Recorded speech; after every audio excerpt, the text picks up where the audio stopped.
In the long term, we know there is a strong inverse relationship between the dollar, being the world's invoicing currency, and the value of commodities, i.e. oil. So, of course, that disconnect in the short term has not mattered. As the dollar has risen, so has crude oil. But as we look in going forward, if Boris is correct and we do see continued strength in the dollar, that will have a double whammy on oil prices. First and foremost, from a demand perspective and non-dollar denominated sales, it's certainly going to impede demand as prices in foreign currencies continue to rise, priced in oil.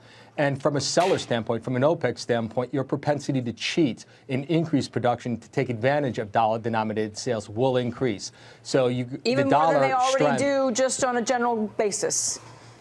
Well, and that brings us back to the OPEC decision that apparently is going to go into effect beginning next week. We're going on some pretty broad-based assumptions about this OPEC. First and foremost, we expect to see something that we have never seen before. That is 100% compliance on the part of OPEC. And even if we do see the impossible, you're still talking about OPEC producing a couple of 100,000 barrels a day of oil this January, more than they were last January. But if OPEC reverts to being OPEC, that is to say 60 to 70% compliance, then OPEC is still going to be producing 700,000 to 800,000 barrels of oil today, more this January than last January. And we're also going on. It sounds like you're bearish. It's $54 for WTI right now. You think in 2017 it does what? Well, not necessarily bearish. I think we are at the top of the market. That $53 to $58 range, I think, is the top of the market for a number of reasons. Earlier this year, the Dallas Federal Reserve had a survey of the industry asking what price do you need to see to bring back a substantial amount of production.